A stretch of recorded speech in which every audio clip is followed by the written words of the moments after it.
Շնորհակալություն, ճիշտ ասած, քանի որ Տիգրան Ավինյանը տեղ չէր, իրան փոքրիկ մի հատ սպրավկա է պատրաստել, չգիտեմ տամ թե չտամ, Սուրեն Գրիգորյան, մի հատ փոքրիկ հիշեցում անեմ ձեզ, ուրեմն երբ որ նախընտրական բանավեճի է Բեգոյանն էլ հմեկի եթերում էր, Բեգոյանը դոշը ծեծում էր իրա, ասում էր Հայկ Մարությանի ժամանակ ինչքան լավ բան եղել է, Հայկ Մարությանն ով էր, որ աներ, էդի ԿՊՆ արել։ Մի ուզում հասկանամ, որը լավն էր, ԿՊՆ էր արել, որը վատն էր, Հայկ Մարությանն էր արել, այս մի փոքր ռեպլիկ ձեր մտքերին։ Հիմի քաղաքի զարգացման հետ կապված իմ համար ցավ էր, որ օրինակ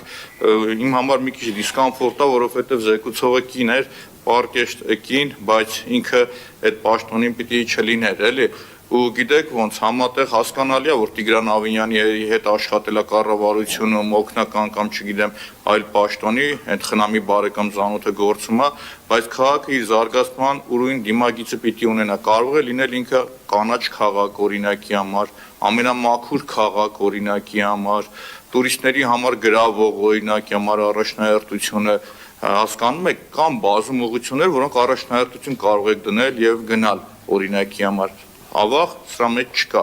Գրում են զարգացածության մասին խոսել եմ, խոսում եք սոցիալական տիրույթներում ձեր ֆանտաստիկ գրանցած առաջընթացի մասին, բայց մտնում ես ձեր այդ նույն Facebook-ի, Instagram-ի կամ TikTok-ի էջերը YouTube-ի 3-400 դիտում եք ունեցել։ Ժողովուրդ, այտենց առաջընթաց չեն կարող ապահովել, առավել եւս Երևանի համար։ Հիմա երբ որ դուք խոսում եք աղբանությունից 100 անգամ բացատրել եմ, ասել եմ ձեզ, չեմ զլանա մի անգամ էլ կասեմ դա։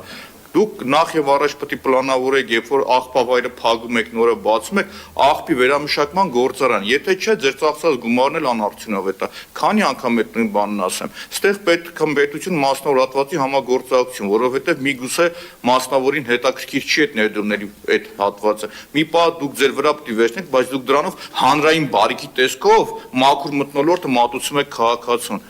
Իսկ զարգացման համար դուք այս առաջնահերթությունները չեմ տեսնում, որ ձեր մոտ կա։ Խոսում եք առաջնահերթությունից, բայց քաղաքի շինարարական հրապարակներից, որ դուք նայում ես լացդ գալիս է, չկա քաղաքապետարան, զերո քաղաքապետարանը, որ գնա, ասի ընկեր ջան, շինարարության տեղից որ դուրս ես գալիս, նվազագույն անվադողերը լվացրա։ Իսկ դա լինում է քաղաքապետարանի երկրորդ մասնաշենքի ուղիղ դիմաց։ Ինչի համար, որովհետև այդ բռնող մարմինն էլ Տիգրան Ավինյանի դասարանցին է օրինակի համար։ Ես հրապարակայնային հարց եմ տալի, տղեկ, մի հատ գնացուցակ փակցրեք, ասեք մի անգամ խախտումը $100, մշտականը 500, այն մեկը 2000 օրինակի համար։ Ոնց հասկանանք ժողովուրդ։ Այդ ցանցերը ինչի համար են, որ փոշին դուրս չգա։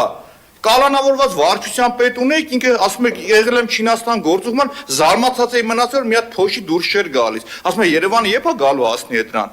Կամ ասենք թե ML mining-ը վարչական վերաքննիչ դատարան որ գնում ես, ցեմենտ բետոնը հանում լսում է Երևանի գլխին։ Բա քաղաքապետարանն ուր է ժողովուրդ։ Թե ML mining-ն էլ է ԿՊԱ-շունչ վայրերի հետ մոտիկ։ Զարգացումը նորմալ, հետո նեղանում եք, ասում եք մեկ մտածում եք ինչ ասում ենք հակառակը, բացատրել ենք, ասել ենք, տարբերվեք, 50 անգամ ասել եմ, Երևան քաղաքի վիճակիա կանաչ բոնդեր թողարկելու, ասել եմ մեխանիզմը բացատրեմ, գնորդին է գտնեմ, բերեմ, առնենք մաքուր էլեկտրական ավտոբուսներ բերենք, հասկացել եք, միգուցե հասկացել եք։ Քայլ արել եք զերո, հետևաբար կարող եմ ասել, որ ոչ մի բան չեք ուզում դուք, կամ չեք հասկանում, ոնց ուզում եք դուք մեկնաբանեք։ Իսկ զարգացման ծրագիրը ներկայացնելուց պետք է ասեք, մեր կատարողականն եղել է 80%,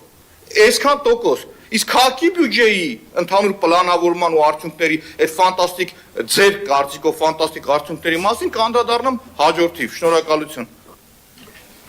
Հայ Գրիգորյան։ Պարոն Փամբող